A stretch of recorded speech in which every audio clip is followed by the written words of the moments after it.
How to close a bank account.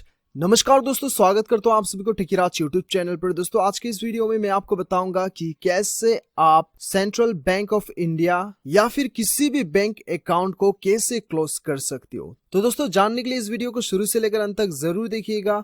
और यदि आपने मेरा चैनल को अभी तक सब्सक्राइब नहीं किया है तो चैनल को सब्सक्राइब करके उस बेल आइकन को जरूर दबाना ताकि मेरा हर अपडेट आप तक पहुंच सके। तो दोस्तों चलिए बिना देर के हुए शुरू करते हैं।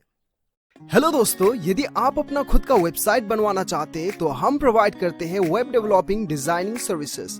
हमारी टीम से वेबसाइट बनाने पर आपको मिलेगा fast and quality services, 24/7 support, AdSense approval website. दिए गए डिटेल्स पर कांटेक्ट करें और आज ही अपना वेबसाइट बनवाएं। Thank you. तो दोस्तों सबसे पहले तो आपको क्या करना है दोस्तों, देखिए आप गूगल में सारा कुछ सर्च कर लीजिए या फिर यूट्यूब में सर्च कर लीजिए।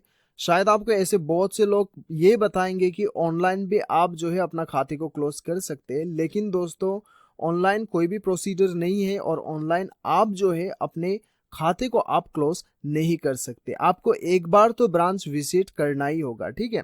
तो दोस्तों आपको कैसे करना है और किस प्रकार से करना है वो मैं आपको बताऊंगा अभी। तो दोस्तों सबसे पहले तो आपको एक लेटर लिखना है, ठीक है। मैं आपको बताऊंगा कि कैसे आपको लेटर लिखना है। और दूसरा आपको जरूरत पड़ेगा आपका एक आईडी प्रूफ का जरूरत पड़ेगा, ठीक है। तो दोस्तों आपको ये वाला लेटर लिखना है, ठीक है। तो लेटर बहुत ही सिंपल है। यहाँ पे आपको क्या करना है, टू द मैनेजर और ब्रांच का नाम लिखना है यहाँ पे, ठीक है। टू द मैनेजर और ब्रांच का नाम लिखना है और यहाँ पे ब्रांच का एड्रेस लिखना है, ठीक है। उसके बाद सब्जेक्ट में आपको क्लोज बैंक अकाउंट लिखना है। उसके बाद आपको लिखना है डियर बैंक या फिर डियर सर, डियर मैनेजर, जो भी आप लिखना चाहते हो वो लिख लीजिए। उसके बाद में आपको यहाँ पे लिखना है this letter is to inform that you kindly close my bank account. उसके बाद में आपका बैंक अकाउंट नंबर, ठीक है, इन योर बैंक। उसके बाद में I am not operating this account from a long period of time, now I decided to discontinue this account. उसके बाद में आपको क्या करना है, I am returning my debit card, passbook and cheque book to the bank branch, ठीक है। ये इतना लिखना है आपको।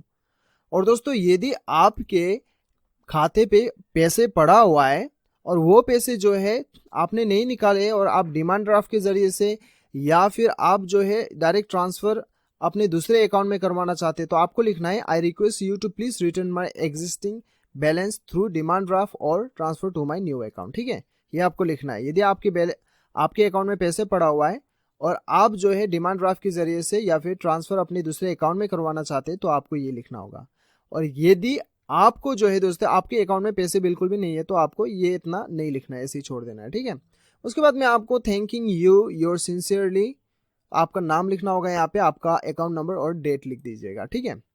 तो दोस्तों ये लिखने के बाद में आपको जेरोक्स करना होगा, प्रिंट कर लीजिए। प्रिंट करने के बाद में प्रिंट कॉपी में आपको अपना आईडी प्रूफ आपको पेस्ट करना होगा, चिपका दीजिएगा, स्टेपलर से चिपका दीजिए। उसके बाद में वो लेके आप अपना बैंक में चले जाइए और ब्रांच मैनेजर को जाके आप दे दीजिए। आपका इंस्टेंट अकाउंट जो है आपका बंद हो जाएगा, ठीक है। इस प्रकार से आपका अकाउंट जो है बंद हो जाएगा। तो दोस्तों इस प्रकार से आप अपना अकाउंट को बंद करवा सकते हैं। दोस्तों यदि आप ये चाहते हैं तो इसका लिंक आपको नीचे डिस्क्रिप्शन पे मिल जाएगा, ये फॉर्म का आप नीचे डाउनलोड कर सकते हैं, ठीक है।